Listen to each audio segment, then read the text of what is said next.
Hi, this is Anthony Parent of IRS Medic, and I think this is going to be the most important video I ever do. This is something every American needs to know right now, that if you don't file a form with the US Treasury that simply documents that you're doing nothing wrong, your entire fortune can be taken from you by the US government. This is not some future dystopia. This is happening right now. I have clients, despite my best talents, I have been able to stop the IRS. Now, something going on that gives me hope is recently this past fall term, we had a case come out by the Supreme Court called West Virginia versus EPA. Now, that case involved the EPA, not the US Treasury, but there was something there that made me quite hopeful, and that the Supreme Court was actually looking to say, you know what, the laws should sort of represent the intent of the people.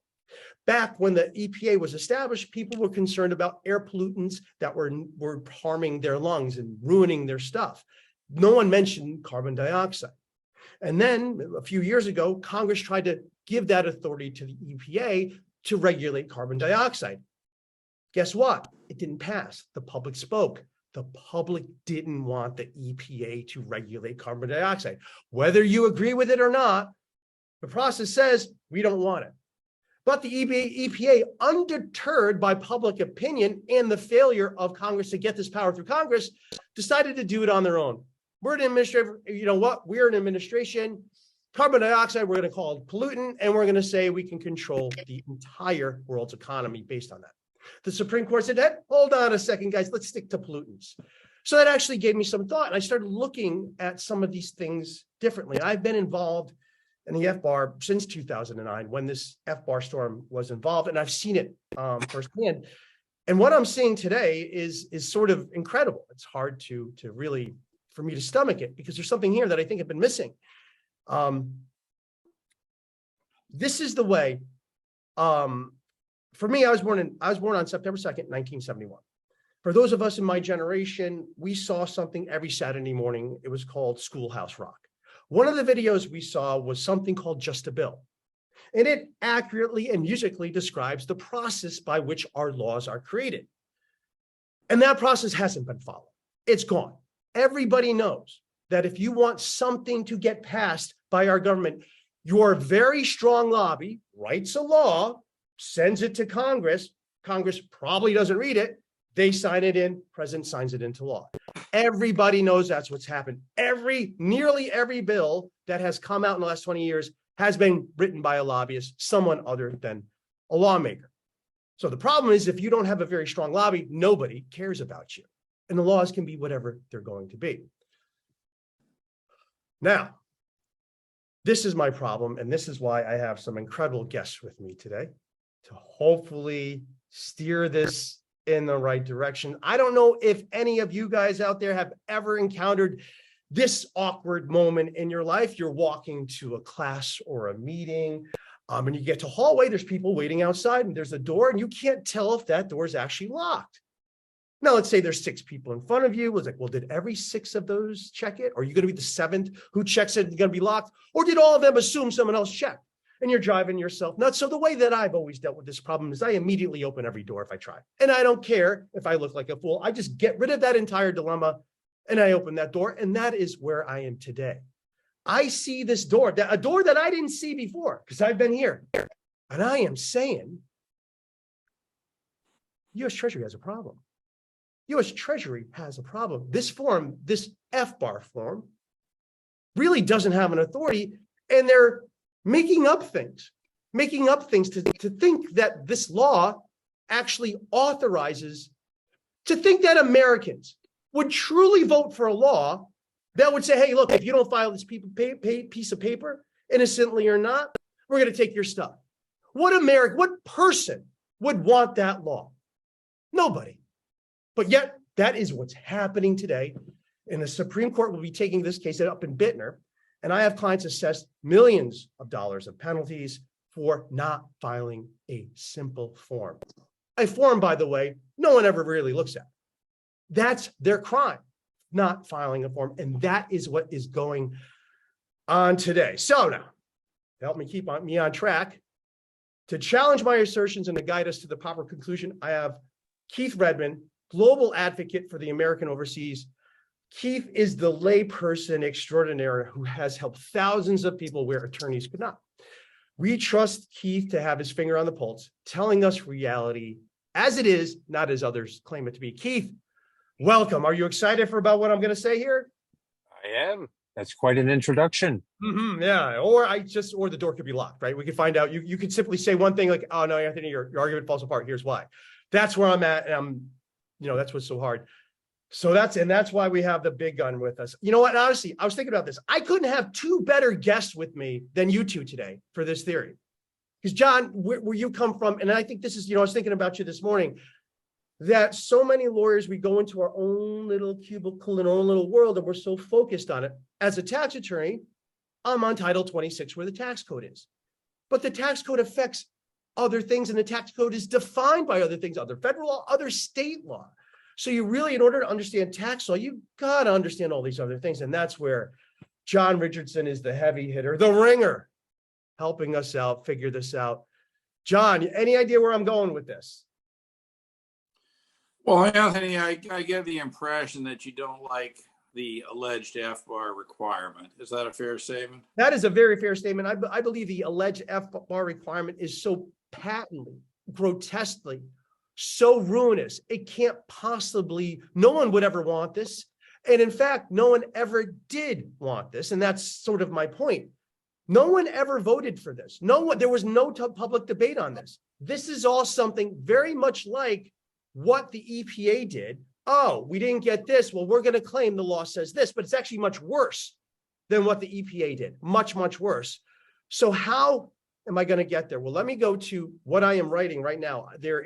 I am working on some cases right now that are in the penalty appeal stages. And as you know, John, guys, the IRS loves to go after elderly folk, elderly retired Absolutely, folk. absolutely. The older, the better. The older, they love to beat up on people. And I have one client who has dementia, and the IRS, this is truly what they wanted to do. They actually did. They brought him in for a deposition to ask him why he didn't file this form. To ask the elderly. Well, Anthony, one of the great sort of legal questions of our age, and I was actually reading this in some article, I don't know, 5 or 6 years ago, was some guy was saying, well, does dementia actually constitute reasonable cause for not filing a form? I mean, this is the insanity of this, right? I mean, it's almost, sort of a strict liability thing. And this is why for years I've called the FBAR fundraiser, right? Yeah. School board needs money, has a big sale, the government needs money, just go out and assess a bunch of FBAR penalties, right? It's pure economic terrorism. If I'm correct, it is pure terrorism, what is going on. And well, it's terrorism. If I'm correct. So here it goes. Let me get to the part that I want to and sort of set you up of how this came to be. I start looking at the law. I want to look at the law that authorizes. What gives the right the IRS to assess these penalties that are ruinous? So I go to my friend, the Internal Anthony. Yeah. What makes you think this has anything to do with the law? Exactly. Well, exactly. And that's the point. That is the point. You are so right, John. You don't know how right you are. You are so utterly correct. Wait till you see how correct you are. Okay, so here it is. Guys, can you see my screen?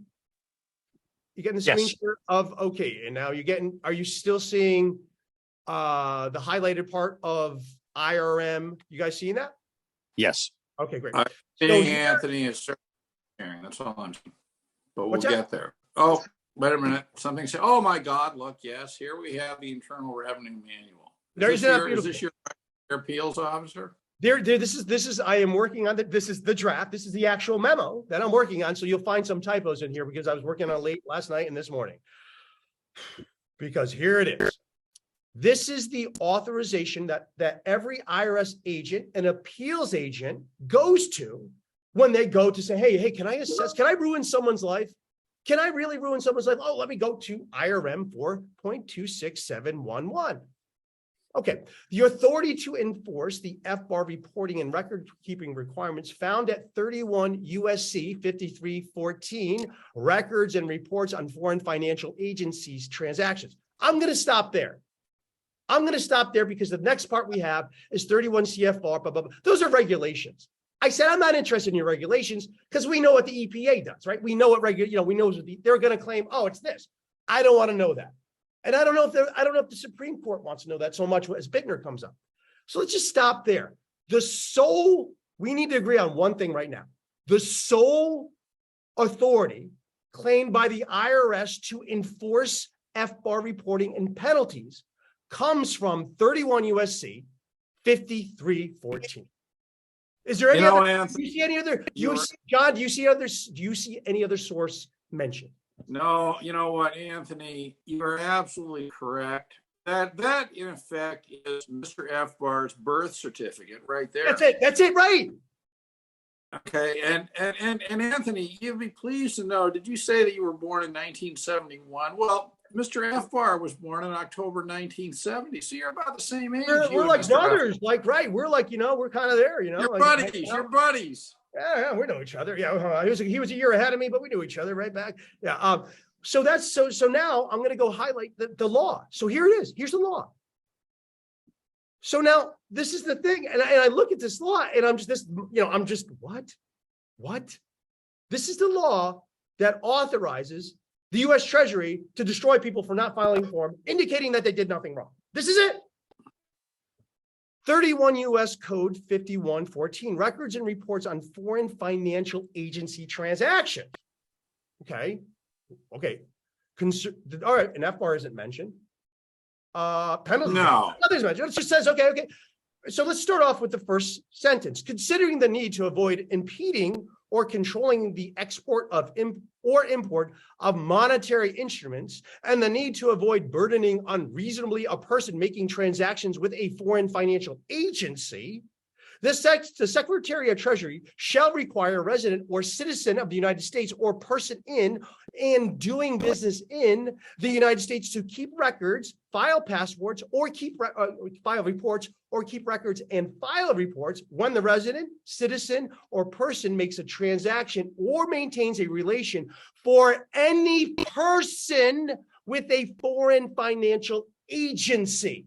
The records and reports shall contain the following information, and we'll just say that's the information that they have.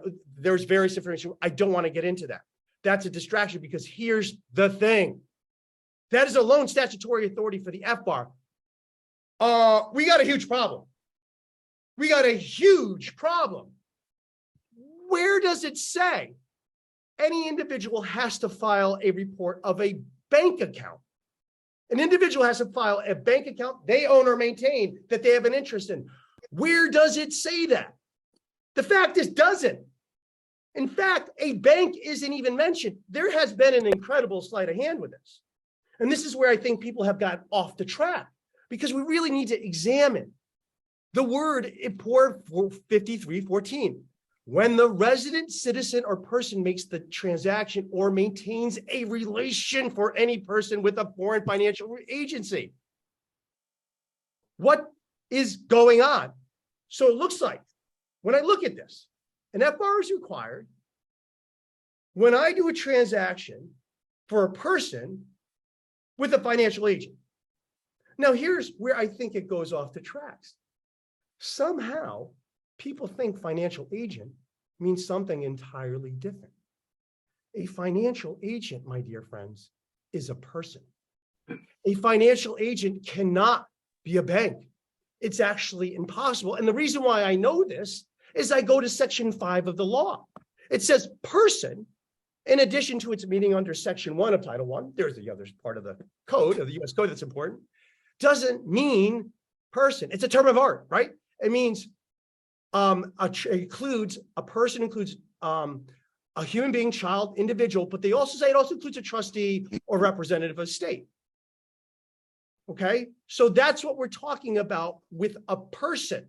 Now, what the code also additionally does is it defines what a financial agent is. Here we go. Here's the definition of financial agency. And can anyone tell me if this means bank? Financial agency. Where are you reading from? Financial. Are you seeing my? I'm reading from. If you look at the screen, I have the highlighted section, the definition of financial agency.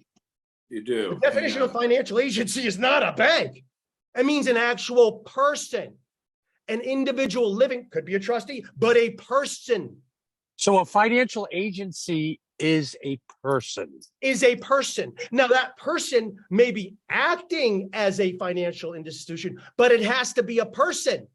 So if you're going to require a person to report a financial agency, who's the name of the person? All these FBARs. Well, you're requiring us to file these FBARs, and you didn't put down the information that the law requires.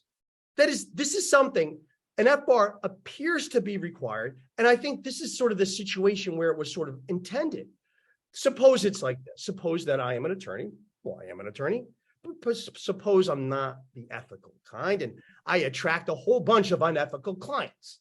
And one of these unethical clients comes to me and say, Anthony, wink. I got a bunch of money. If you could just sort of, make sure it's not in the U.S., I'd appreciate that. And as his attorney, I said, yeah, I get this. So I take his money. And then I contact a person in Europe to say, hey, look, man, I'm going to be sending you a whole bunch of money. Could you go open this in a bank account? And then that person, the financial agent, now puts that money in a financial institution. Those are the things that, according to my reading of the actual statute, seem to be required. You need one agent acting, you need one person acting as a representative for an other person, with another person who's an agent, and there may be a bank involved. That is when an FBAR is required. That's what we're looking at. And they've perverted that, it appears, and to change it into something totally different. Now, if you look at this, where do they get into penalties? Where do they get into any of this? This law, and this is the point I want to bring up. Imagine this is 1970, and the world is not as bright as it soon will be. And so people are having a debate. And here's the point I want to bring up. If this section of the bill is brought up on the congressional floor and people are debating it, and then somebody gets up and says, no, I want to object to this. We can't pass this because I don't want to see the IRS just seize people's money for not filing a form. If you said that, people would be looking at you like you're crazy, right? If you said this, what are you talking about? That has nothing to do with requiring people to file a form on their stuff and taking their money. This has to do with some shady stuff involving at least how many people? That's what it actually is. But now the problem I have with this argument is, why hasn't anyone else seen it? And why haven't seen it since now? I've been doing this for a while. And I think the reason why is twofold. First of all, before West Virginia versus EPA, it didn't matter. Administrations did everything. It didn't matter. The courts were just going to defer to them. So I really didn't care to look to it. So the EPA kind of gave me hope. And the second thing I realized, wait a second, financial agent does not mean financial institution. And that, I believe, is how we got to where we are today. Keith, you following around? What do you think so far? That's incredible. Had no idea at all. Right. And when you go down, because financial institution is defined in the code, and they say, look, here's a financial agent is a person. Financial agent is a person. Financial institution means an insured bank, commercial bank, bank or trust company, private banker, an agency, credit union, thrift institution. Even down, they have a pawnbroker. Okay. Right. Financial institution is a pawnbroker. A loan office, travel agent, licensed center of money. So you see, it's like this is. And I try to think now, and this is, I think, where the point, what would they claim? What would the government claim? Because, of course, they would not agree with this whatsoever. We have many, are looking at these fat penalties. They have their elderly targets in their sight, and they are licking their chops. They just want to make their families bankrupt. Yep, they got grandkids who want to go to college. They don't need to. It's better off we punish them for not filing this form. That shows they did nothing wrong. That's fantastic. That's where we are. So we know the government wants to enforce this. We know the IRS Office of Appeals, which is supposed to be independent, they have been acting consistently anti-person. They have been acting as and that's where I would say, if there was something wrong in this whole process, it really does seem every appeals officer can't really act and they try to claim they can. We're still independent, even though we're getting our orders from the national advisors. Well, who's that person? Oh, they're independent too. They're so independent And here's the thing, they're so independent, they think that the FBAR is actually required. I mean, that's the thing. It's like, will you take a look at this argument at least? Will you take a look at this argument? No, you know they're going to fight it. I'm going to present this, but I'm going to do a follow-up video. And I know for a fact that I am going to get nothing but blowback beyond. They are not going to like this. Simply pointing out they don't have the authority to ruin people's lives. They don't. You do not have the authority to, or it doesn't come from this statute. If there is authority to ruin people's lives, it has to come from some other section besides 5314. It can't come from here. We're just going through it. What part of this could possibly authorize a person to have to file a report of their own bank account? Where? We are missing. No, there's nothing in there that says you define financial agency as something way other than a bank. You define it completely different. So what are you, I mean, and this is the when you, I think you got to sell. I mean, it's been, again, this has been an incredible week for me as I've been going through this, and I'm sort of waiting for the shoe to drop. Someone said, oh, Anthony, here's the code, or here's the thing that does it. Here's the thing. And I've been sending this out to everybody I know. And everyone's like, yeah. And the same question comes up. Well, why didn't someone else find it earlier? And I know. And I could theorize that. And I have my theories. I don't think it's relevant. The important thing is, and I think this is the number one thing for us to do, is to understand we have the law 100% on our side. 100%. FBARs are not at all allowed. No. You are acting illegally and you're making something up from thin air. There is no authorization for this whatsoever. And the thing is, we need everyone to know that this FBAR case is coming up this fall. We need the Supreme Court to know whatever arguments are, and there's plenty of other arguments about why the FBAR is so absolutely asinine and ruinous and nothing anyone in this world would ever vote for themselves. Who would want this? Where does the name, okay, so I got to ask a very logical question here. Where does the name FBAR come from? Foreign bank account reporting. If it's not what it's supposed to be. Right? How could Who made up that? Such a wonderful question. Exactly, Keith, right? How is it this thing called an FBAR can totally ruin someone's life, yet it's not even mentioned. It's not even mentioned in the code. Or because it's FBAR, which is the wrong acronym, it's report of foreign bank account, so they can't even get that right. But it's not even there. You don't have this thing that ruins people's lives, and it's not even in the law. We're looking at it, guys. We're looking at it. This is it. Where does it say foreign bank account? Even where in the authorizing statute does it say bank account anywhere? Do you see that? No. There's no mention of bank account. It's something about a foreign financial agency, which means a relationship with another person. That's what it means. Bank accounts aren't impacted by this. They're not. This involves individual to individual, and 3 individuals. That's when FBARs are required. Read the statute. It's there. And a bank, the existence or non-existence of a bank doesn't matter. It's not part of it. It's not a bank record. The FBAR is not there's no authorization for a bank record. That's not what this is. This is for a disclosure of your relationships with people. People are not banks. So I love that question, right? Isn't that amazing? There's no mention of this. And I feel at this point like I was a sucker, that I was the idiot watching the shell game, not seeing the whole time. Keep your eye on the ball. There's nothing underneath there. They have nothing. They have no law. They are acting without anything. And if there is something, then their IRM is wrong. And if their IRM is, and here's also the thing. Let's go back here. Whoa. So I'm reading this. Here's the thing. Now, someone's going to say someone's willful for not filing this form.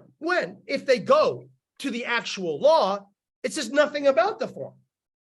That is, you know what? I looked at my tax return.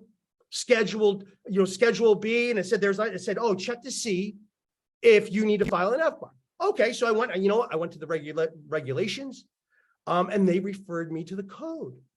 So I read the code section, doing my due diligence, investigating whether I need to file an FBAR, and I read the actual code, and I noticed something. It said, well, it's a situation where if I'm a person and I maintain a relation for another person with another person who's a foreign financial agent, then it looks like I need to file an FBAR. Okay, those are the things that are required. When I'm a person making a transaction or maintaining a relation for another person with another foreign financial agent, then an FBAR. I'm reading this. Here's the thing: would not an adequate defense for reasonable cause be I read the statute?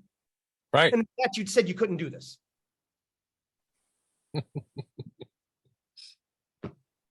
Is that not reasonable cause? I read the law and it said you couldn't do it. Now, look, you guys are doing it.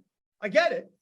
But is it not a reasonable, that I actually followed the IRM back, did my due diligence, like, yeah, this just can't apply to me. I don't even have these people in my life. I don't have an agent and I'm not acting for anybody. I don't even, so how could I possibly have to file this? Where do I want to comply with law. Okay, well, what if you do? What if you do? What if you are someone? You know what I am? I'm acting as an agent for someone with a foreign financial agent. What if you are? Well, where's your FBAR? They don't have it, right? They don't have the form for it. It's not that. It's like you need a line for who you are. Okay, list all the people you're acting as an agent for. And now list all the foreign agents you're with. Okay, thank you very much, right? Where's that form? They don't even have that form. And now the thing is, and now think about this. What about those people who are doing something like that? And if this is actually my point. If the IRS can interpret this law that says you can't do that, doesn't give you any authority, but yet they are, well, what's to stop them on anything else? What's to stop them on anything else? That upholding this basically laws mean nothing, because this law does not give you any right to do this whatsoever, any power. None. And there you are, go around, and we have circuit court opinions ratifying this. Oh, no, the IRS is acting reasonably. Did you read the statute? And somebody should ask me this, because I didn't read it close enough. I did not do the thing that I'm supposed to do, is read each word and know what each word means. I just, whatever, financial agency, who knows what it means. Honestly, they're gonna make it mean whatever it means. However, in this case, the statute defines the very things. You don't need to go anywhere else to say this doesn't apply. So it's like, well, what magical notice would a person have to say the law doesn't matter? What matters is what we're saying today. And if we change that, that's okay. And so that is why this is by far the most important thing. Here it is right here. This is the most important thing we're going to see. If we cannot get through this, it's over. There is no rule of law, because words mean whatever anyone wants them to mean. And that's the case, it's over. There is no constitutional republic. We are all being lords by things no one voted for. We are being overruled by tyrants who don't care that they have no legal authorization to ruin people who did nothing wrong. And as we say, the most vulnerable. The IRS hammers. From my experience, they have been brutal, because honestly, the IRS doesn't have, if I was just going to say, and I don't blame anyone for not doing it, the IRS simply doesn't have the manpower to go after bad people. And they don't. So what they love to do is they go after people who think they did something bad. And boy, do they give them everything. The IRS is such a tough guy. They don't want a real challenge because they can't handle a real challenge. They don't want it fair, or at least it seems. So that's kind of where I'm at. So this is really what I think we need to do. And it is now, look, guys, we got to make a full court press. Everybody in the world needs to know. This is so illegal. This is beyond illegal and beyond ruinous. It's like, and that's the thing, here's the thing. It made no sense. And I could kind of see the Supreme Court's like, why the Supreme would say, oh, it can't be ridiculous like that. There's nothing that could be this ridiculous. Who would vote for this? Well, no one did. This is not the law. The law that's being enforced today is not the law. It's something different. They have a different statute that they haven't shared with us. And that probably changes all the time.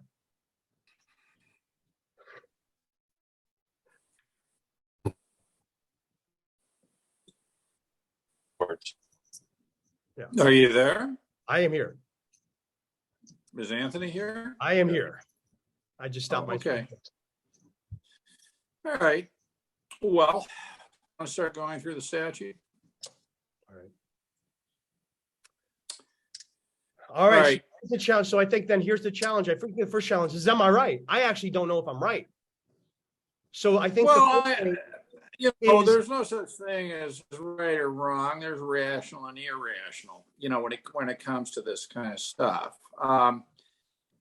So I think it would be helpful to sort of objectively, I agree with you fully that we begin with 5314. I agree with you fully that is the only statutory authorization, at least that I'm aware of, for this. And I think what we need to do, and one comment I want to make before we actually start parsing the language that I have always found interesting is that it starts out here.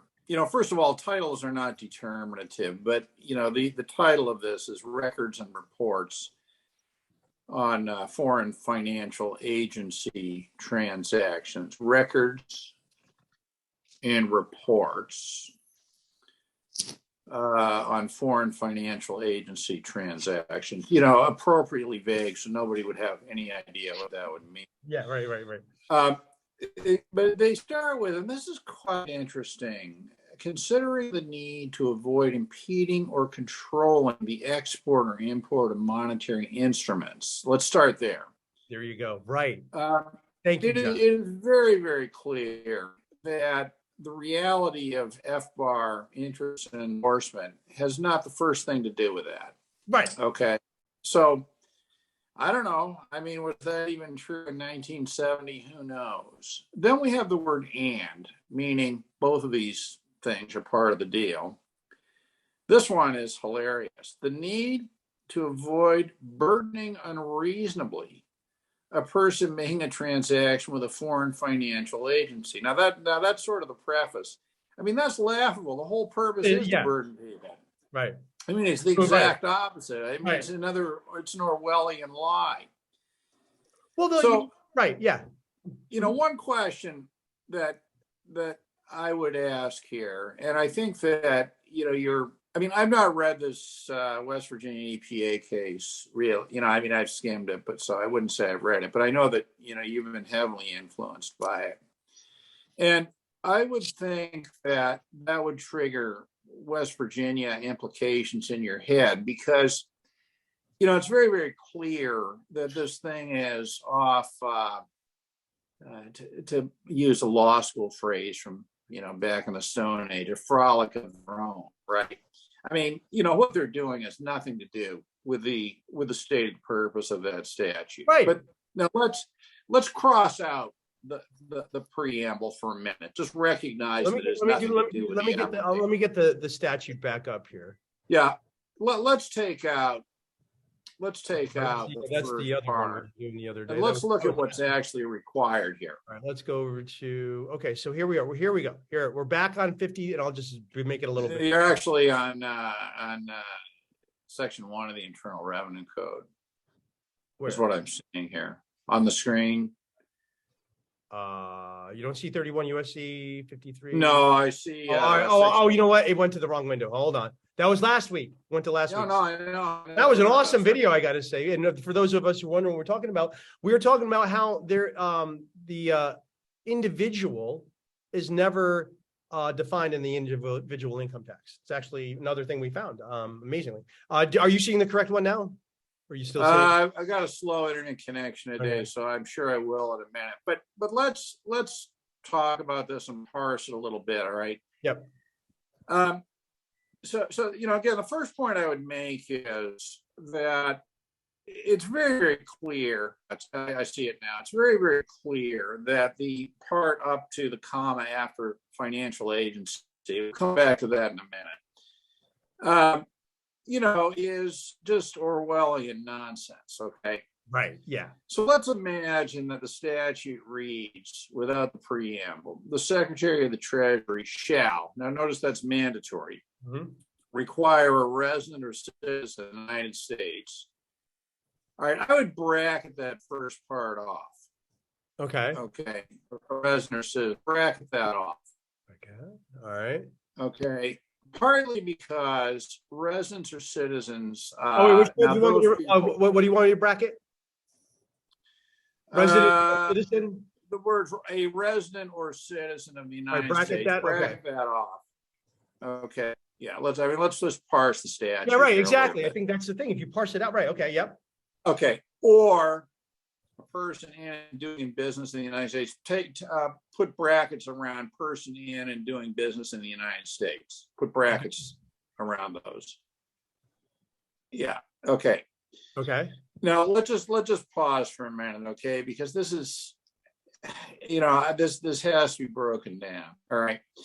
Now, I just want to say for the record that the way this statute actually reads is that it would catch somebody making a business trip to the United States.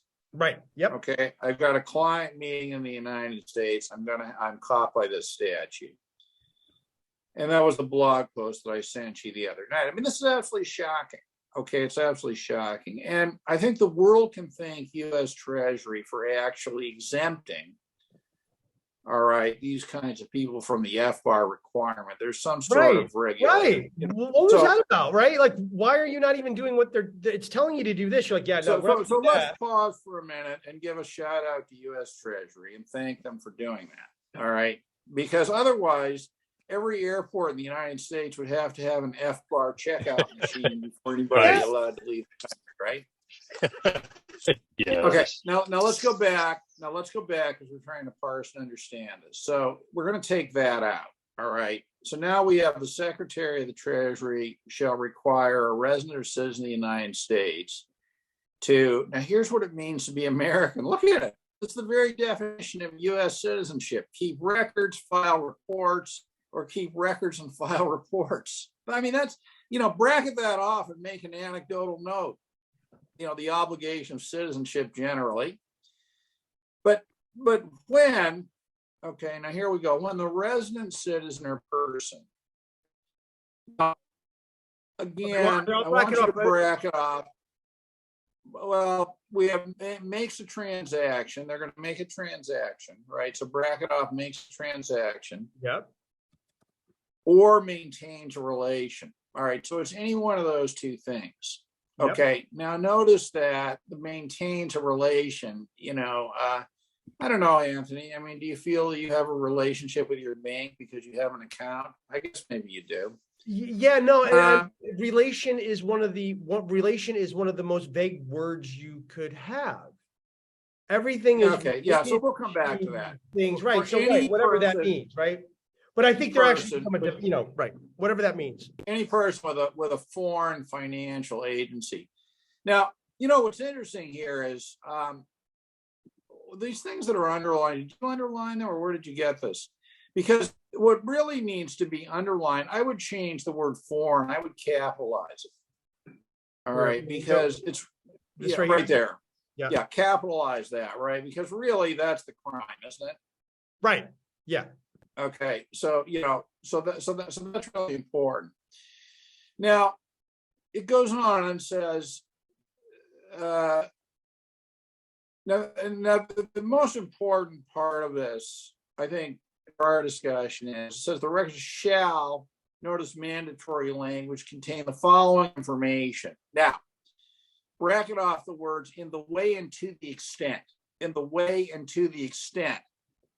Okay. Oh, I didn't grab that law.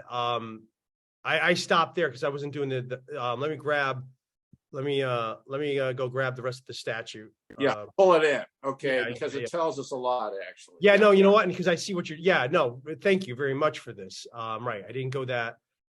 I see where you're going. So let me get what am I looking for? 31. All right, so you need to pull in 1, 2, 3, and 4. While you're at it, pull in paragraph B and C. You really need the full statute in here. Okay, got it. Hang on a second. Let me bring in the whole statute. Just take me a few minutes. Keith, make some comments that sound intelligent while I grab the full statute. If you can. It's impossible to make an intelligent comment about this. It's so idiotic. I mean, here, I'll make a comment on the spot. while you're pulling it up. Okay, so let me, all right, I'm going whole situation. Go ahead, make your comment. Well, what the statute means is simply, you know what, we're going to delegate to Treasury the right to make up a bunch of rules to fine people. That's all it is, okay? I mean, it's completely idiotic because of the extent of the delegation. But let's continue reading this, right? Now it says the records shall contain the following information. All right. Now I want to point something out here, Anthony, and that when we read this kind of statute, to say that it shall contain these four things. Oh yeah. Yeah, right. You are a genius, my friend. No, yeah. I've just spent a lot of time reading the statute. Oh, right, but right, this is a mandatory, like, not and also I know some of the great FBARologists of our time personally. Okay, so you know I've been in their presence, even done podcasts with some of them. Okay, but I think what's important here, Anthony, is this: that to say that these four things are required does not. The word only is not in there. Okay. So those things are definitely required, but it does leave open the possibility for Treasury to do more. I mean, this is why this is so insidious. This is why I think what this law means is here, we're going to give Treasury the authority to go and fine people. Okay. So we have these things, the identity and address of participants. We have the legal capacity. Okay, I got the statute on the screen. You should see the screen share now. Okay, that's fine. Now, I want to go to paragraph B, though, also. All right, which is, I think, extremely significant. Treasury may prescribe a reasonable classification of persons subject to or exempt from a requirement under this regulation. Now, Anthony, Keith, we go back to the original text, right, at the top, where it says Treasury shall require resident or citizens of the United States or a person in doing business. Yeah. You know, that seems to me to be, that's a mandatory thing. Treasury shall require, but yet, you know, Treasury has exempted business visitors. I don't know that they have the authority to do that. What do you think? I mean, don't you think that everybody who visits the United States should have to file an FBAR to leave? Exactly. I mean, we need to know. I mean, you know, it's important. It's really important. So, right, we have a person subject. So basically, we have, okay, we're gonna Treasury, you have to do these reports, but also you do whatever you want. You only can do. I think that, but also you can do what you want because you could undo anything. There's really not. But the question, Anthony, Section B gives us so much latitude. Does it really matter? In A, but B doesn't give you the authority, and I think maybe that's what they're claiming. Maybe B gives us the authority to classify people subject to it. Well, I think it depends. Okay. Now, if they have the authority, now first of all, if we look at be a reasonable classification for subject to or exempt, I've made this point upside down, sideways, and diagonally over the years that I think that does give them the authority to exempt Americans abroad. Okay, from their local bank accounts, and clearly their behavior in exempting business visitors to the United States, I mean, is an exercise of the same authority. So, I mean, they can't say they don't have that authority. All right, I mean, there's no question about that. So that's significant. Secondly, a foreign country to which it applies. Now, what that means is that, they could, for example, exempt Canadian bank accounts, I think, right? Now, look at 3. Oh, John, I do want to make you alert that we're going to be coming up on our hard deadline. Just want to give you an alert to that. That's all. Okay, so I'll just say a couple things, then we can end for today. But three, the magnitude of the transactions. That's where the $10,000 thing comes from, right? The reporting thing comes from Treasury. It doesn't come from the law. So Treasury really should be increasing this, all right? And then it says other matters the Secretary considers necessary, right? And that's the blanket authority here. So I'll stop there. We can pick up, more, because I think we need to actually do, especially going through the regulation. Yeah. They've actually, but that's where it comes from, right there. Yeah, thank you so much. Yeah, you know what? And this is just a starting point. We need feedback from everybody, please. This is absolutely incredible that we dig down to see what this really means. And as we parse it, we're seeing this FBAR is not at all what people are being penalized for, but something else. And rather, the FBAR was meant to be something else. So yeah, I think that's right. I think that's right. I mean, right, this is a very, it's a very interesting thing. I mean, Anthony, realize there's probably under about 5 people in the world who actually find FBAR interesting. Well, 150. They're watching right now. Yeah, they're watching right now. And that's the thing we need to change it. We need more people. This is impacting. Look, if Treasury gets away with this, there's nothing they can't do. That's really it. If you're allowed to. Well, the question, Anthony, why is this. Can't you do it? I'm sure we could find. Here's the thing. I'm sure we could find a justification for Treasury to ruin people domestically. That if you don't require an actual foreign financial agency to impose an FBAR penalty, why do you even require something foreign? You don't even require, you're missing an element in all these cases. Well, the foreign part, just get around it too. It's like, well, we're just going to say anything because who cares? Give us your money. And one other point here, one other point that you might want to look at before our next discussion is this, is that when I click on the link for financial agency, it takes me over to section 5312A1 of Title 31.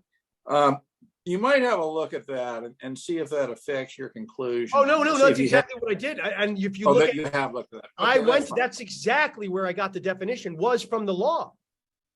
Okay. That's exactly where they're saying it. That's all good. That's all good. Anthony, I think it's never a bad idea to start with what the law says. That's right. There we go. Sorry. So everyone looking for hope, our best hope might be actually what the law says, and that the people who may be acting willfully or perhaps willfully blind and stealing people's money they're not entitled to could be the U.S. Treasury. I could be wrong. We want to hear from you. Please share this word. This is Anthony Parent of IRS Medic for Keith Redman and John Richardson. Guys, thanks so much. This has been absolutely incredible. I'm blown away. Thanks for watching, everybody. Be sure to subscribe. This is a developing story. Thanks again for watching. All right. It is.